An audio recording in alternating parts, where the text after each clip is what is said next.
Welcome to our channel. Today we how to configure Edward Jones online account setup, full guide step by step clearly.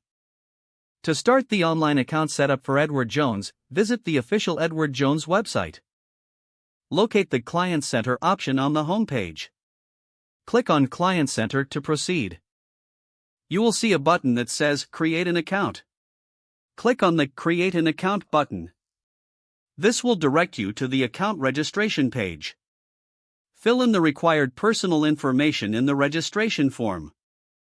Ensure your name, email address, and social security number are entered accurately. Next, create a username and password that meet the specified criteria. Make sure your password is strong and secure. After entering the information, review the privacy policy and terms of use. Confirm that you agree to the terms by checking the box provided. Once you have completed all the fields, click on the Submit button. An email confirmation will be sent to the email address you provided. Check your email for the confirmation link. Click the link in the email to verify your address. After verification, return to the Edward Jones website. Log in using your newly created username and password. Once logged in, you will be prompted to set up your security questions.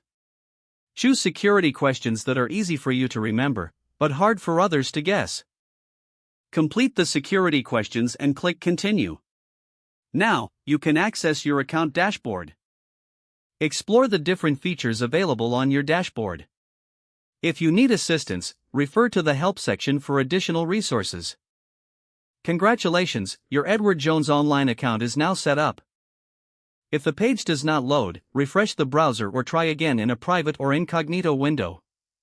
Make sure you are using the correct email address, then retype it carefully to avoid small typos. If your password is not accepted, use the Reset option and create a new strong password you can remember. Check your spam folder for verification or security emails, then complete any requested confirmation steps. Enable two-factor authentication if available to improve account security and reduce unauthorized access risk. Don't forget to like this video and subscribe to our channel for more step-by-step tech guides.